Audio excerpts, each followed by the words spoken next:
Good afternoon, ladies and gentlemen. Welcome to this class. I'm repeating chapter 6, which did not produce some sound. I made it ready, but I realized that the sound was not there due to some technical problems, which I've so far solved, and I believe right now they think is now okay. So class, our level chapter 6 will always be talking about network layer, which is a layer 3 in the ISO.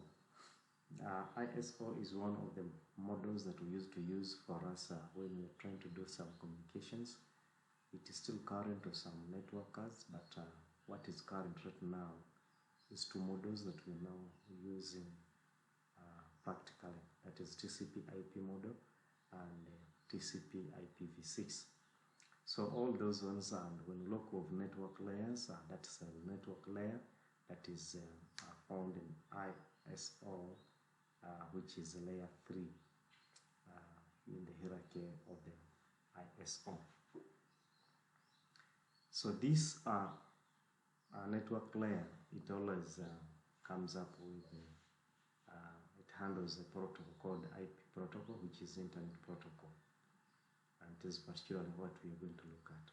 So this is some of the objectives that we are supposed to have at the end of this chapter. Then these are some subtopics that we're going to look at briefly.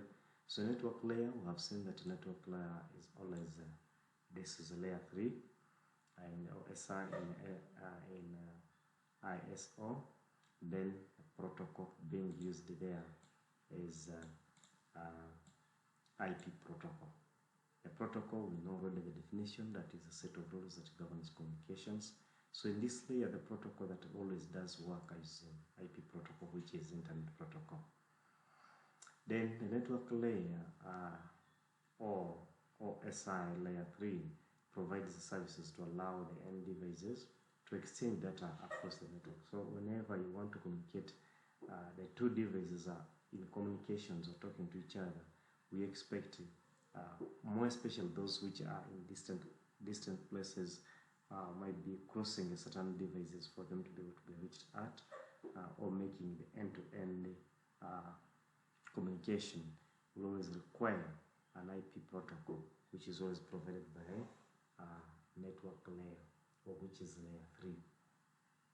So, and it will always be able to accomplish in this transport the following: addressing and the devices, encapsulations, and routing, then decapsulation.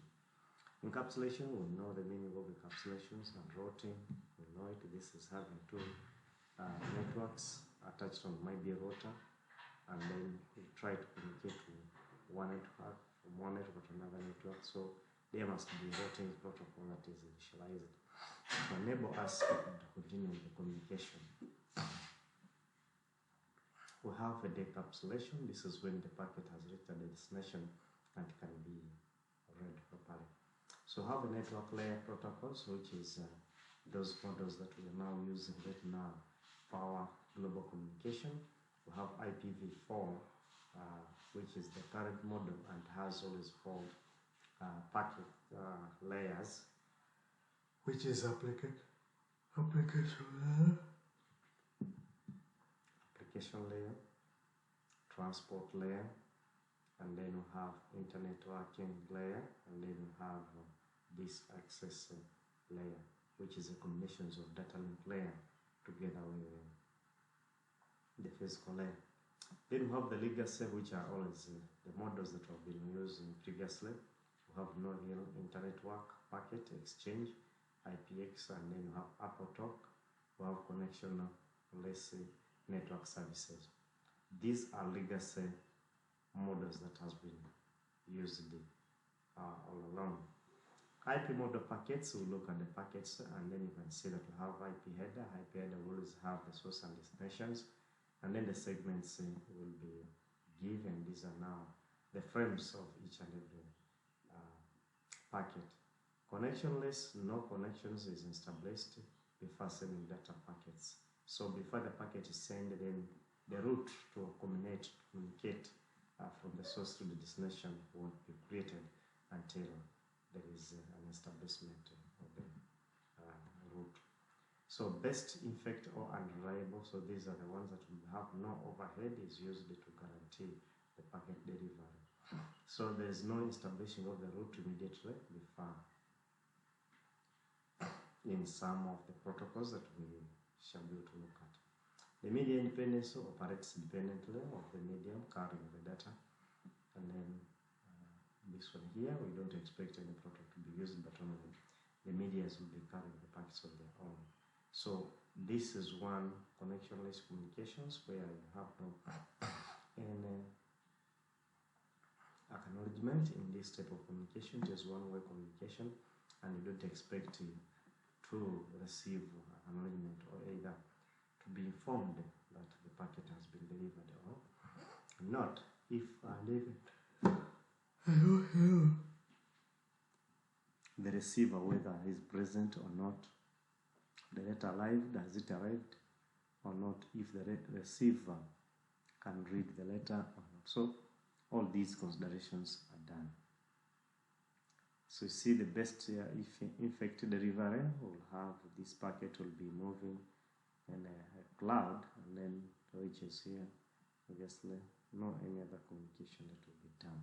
That's one-way communication. So this is independent media, and this is how it coming from different medias and then reaches the destination. Encapsulating IP version. So the packet will be encapsulated. Then you have transport layer PDU, the transport, how it is moving, how it will move the packets from the source to the destination. And then the network layer adds a header, so the packet can be routed through the complex network. So in every network, a packet can be given a header because it is crossing different links, like different routers or different network gadgets depending on them.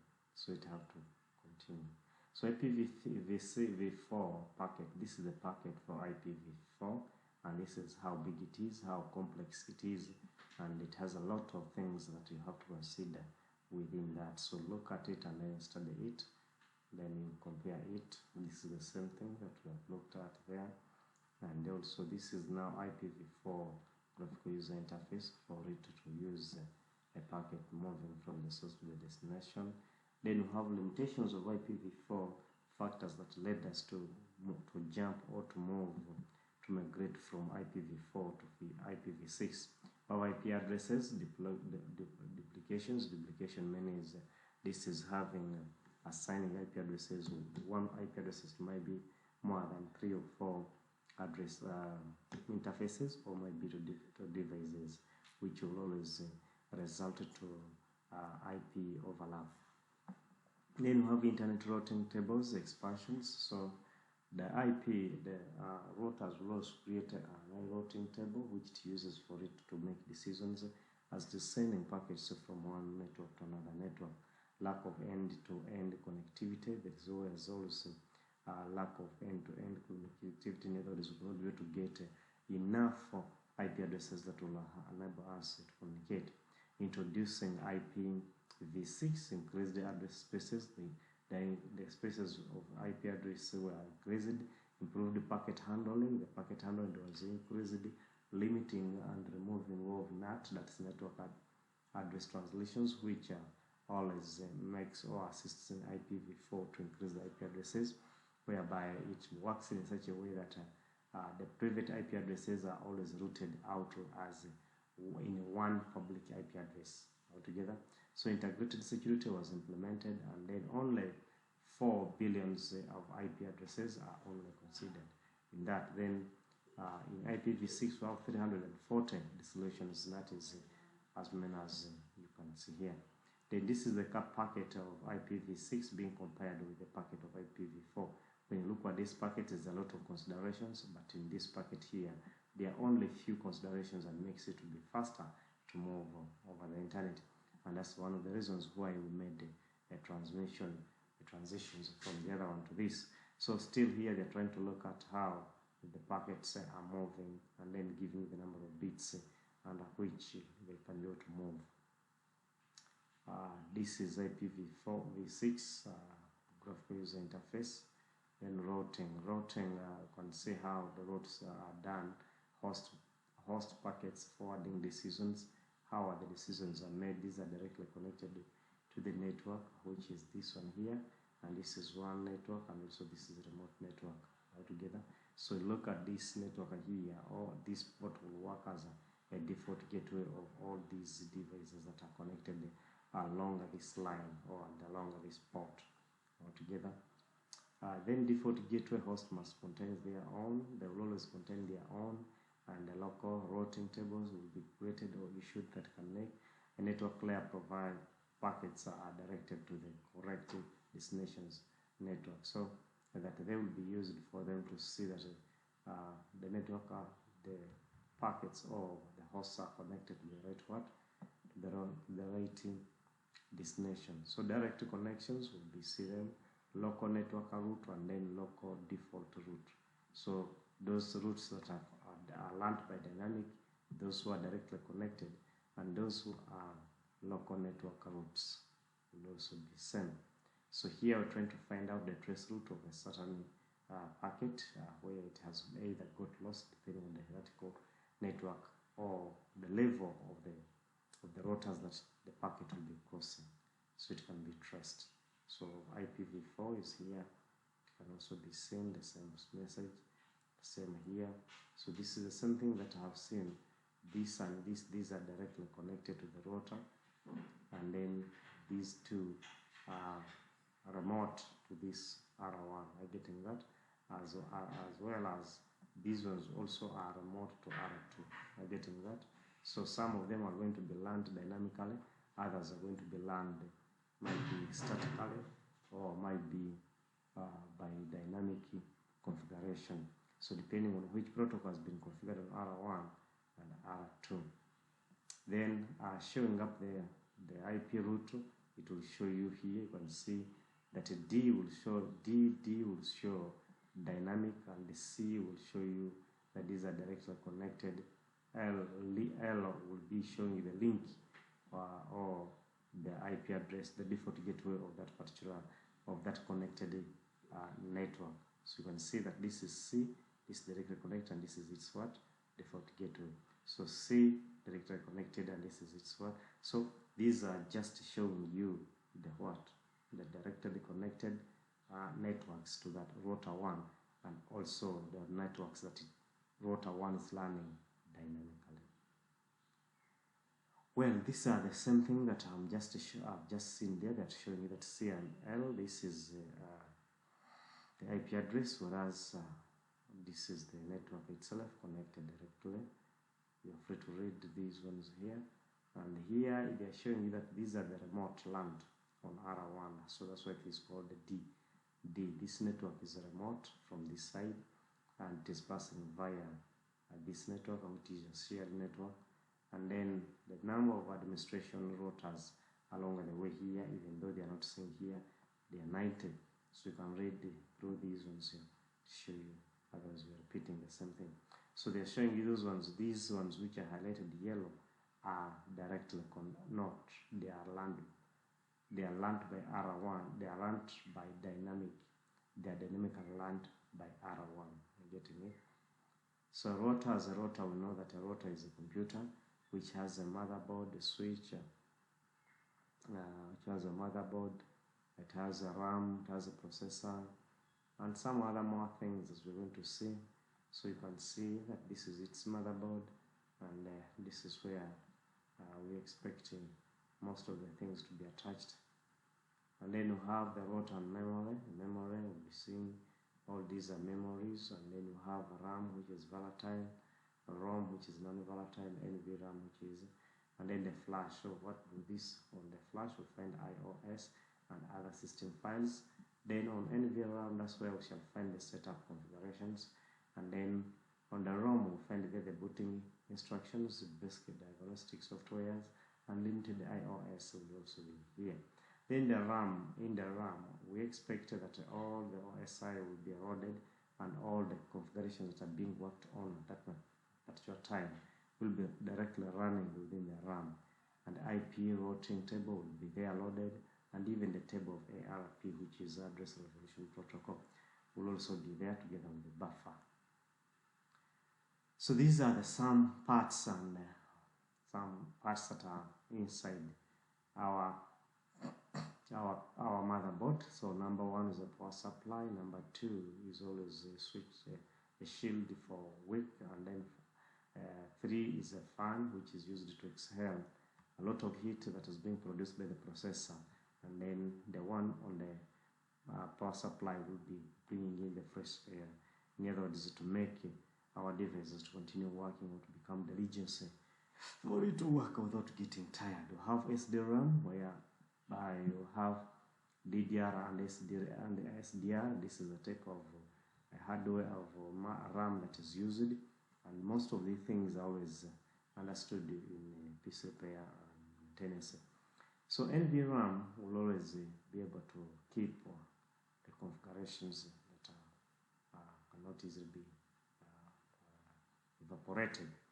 So have CPU, that is central processing unit, that will always be able to execute each and every instructions that are within this. And the vast integrated module, MY, which is number 7.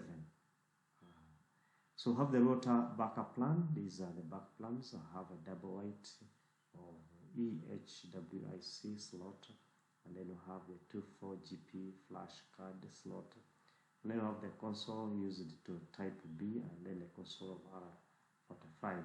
Then port USB, and then you have the LAN interface auxiliary port, which is always used as outbound or be used as a console in case if the console port is not working, and then it can be able to connect to phones. That is it. So connecting to the router, you expect to have wireless LAN. You have a wide area network interface, which is serial connections, and this is how it looks like. Depends on which connection you're going to use. Remember that the serial connections always have a female and a male, as we shall be seeing practically using it on our simulation software Cisco. So have the console, the type B, we have seen that one, and all these other things. So these are now the connections that we've just been looking at. So you see that we have the Cisco OSI, which is the Cisco OSI operation details via on the different internet working devices. Depending on the devices, the purpose and the features set. However, the Cisco OSI for routers provides the following one. It will always provide is addressing. Here when you're talking about addressing, the addressing will be looking at how we can better assign IP addresses to these ports and routers and switches, depending on which class we're using. Interfaces will always be turned up. Routing tables will be created. Security will be put into place, and then quality of services, which is the maintenance, and resource management will also be very important to us. Okay, when you have the boot setup files, this is a flash. When you press a button of booting up the files, the OSI will load from the flash to the RAM for the customer use or for anyone who wants to use it, and then obviously the interfaces will be turned up for configuration. Then the NVRAM will be loading up the startup configuration again to run to the RAM to become a running configuration.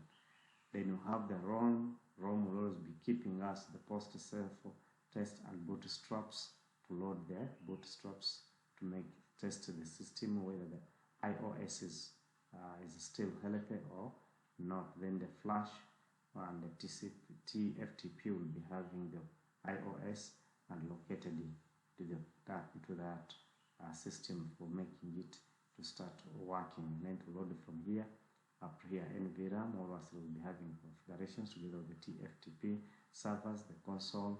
Remember we said that we have the console that can be a software or a hardware that can assist us probably to download the configuration files or the booting files. As you people saw, it might be a PC repair, maintenance, or probably fundamentals. We still talked about the same thing. So these ones will be showing the versions that we are using, which OSI. When you check here, you will see that this is the version we're talking about, which is 15.2, and that is the one. So configuring Cisco routers, we shall need some few things that we need to look at, and of which these things will not be covered into this place. Here they are trying to look at how you can be able to come from the user executable mode up to the global configuration mode, and then be able to do some configurations or initial configurations or basic configuration of the router, for example, like the line VTY, which is the remote configurations, and the line console. So all these ones here, the commands are correct, and even the welcoming message, which we call the banner, will also be configured. But in this case here, you don't expect me to show you on how the things runs, only that it will be done when it is our time to look at the packet tracer. Very soon we shall be getting there. So don't worry, just read through and then see what is there.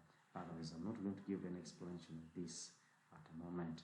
And then we have service password encryption. This is when you put passwords and all those passwords are not encrypted. Encryption means changing the user data into unreadable information in case if this information is channelized from one person from before it reaches the destinations and channelized along the way. Therefore, instead of the devices to give it to you in a correct way, it changes them into a unreadable format so that the unauthorized user should not be able to read.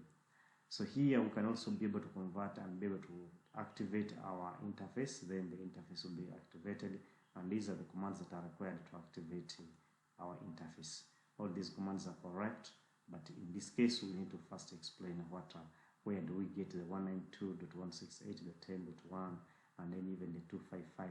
At the moment we have not yet known where these things comes from. We're just cramming them and put them there. As you can see them here, please read them through. They are correct, but the only challenge is that you don't know where they come from, and this one is going to be properly explained in chapter 8 and 9. So verifying and trying to see which ports are active and that has been assigned the IP addresses, they will always be entering the show IP interface brief. So it will give you the brief interfaces that are configured on your device depending where you have entered the command. And then you can be able to check the connectivity or establishment of communications between the two devices that are communicating, and that is by using command prompt, not a command prompt, but by using the command line, and then we shall say ping to check the connectivity. So the default gateway here in this diagram here is showing you that here we don't need a default gateway for communicating between a PC and a PC on a switch altogether. We don't need a default gateway because the default gateway will be allowing us or will be connecting us to a different network. But our communication is local communication, therefore does not need the use of the default gateway. Unless in this network here, then here you shall need a default gateway because you're passing information from one network to another network. Therefore, that's how those two important diagrams are. So here they are still telling you on how you can be able to communicate. The switch will also need a default gateway in case if it is going to communicate beyond its limitations or beyond its local networks. This is what we are trying to show us here. And then that one will make the end of our chapter 6 and will allow me to end here for today. Thank you for listening, guys. May the good Lord bless you and keep you for me until